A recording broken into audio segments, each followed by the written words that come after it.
মোৰ পক্ষ বা গৌৰৱ গগৈৰ পক্ষ কোনেও ল'ব নালাগে।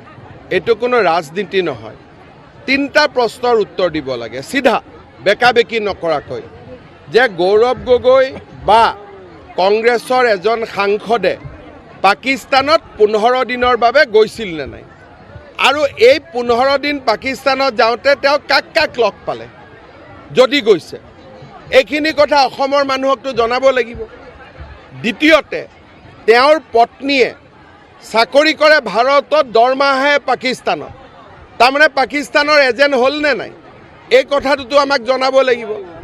দ্বিতীয়তে, তেওঁৰ ল'ৰা ছোৱালী দুটা নাবালক, আৰু তেওঁৰ ল'ৰা ছোৱালী নহয়, এইটো তৰুণ গগৈৰো নাতি নাতিনীয়েক, তেওঁলোকৰ নাগৰিকত্বটো কি? এতিয়াতো নিজে ঠিক কৰিব নোৱাৰে নাগৰিকত্ব কি, দেউতাক মাকে ঠিক কৰে। গতিকে যিজন দেউতাক মাকে যদি নিজৰ ল'ৰা ছোৱালীক ভাৰতীয় নকৰে, তেওঁৰ নৈতিকভাৱে অসমৰ পৰা সাংসদ হ'ব পাৰিবনে নাই? আৰু সাধাৰণ নাতি নাতিনীয়ে নহয়, তৰুণ গগৈৰ নাতি নাতিনীয়ে অসমৰ ৰাইজৰ জানিব অধিকাৰ আছেনে নাই? এই তিনিটা কথা তেওঁ জনাই দিয়ক, আৰু বাকী নজনা কথাখিনি ছেপ্টেম্বৰ মাহত মই জনাই দিম।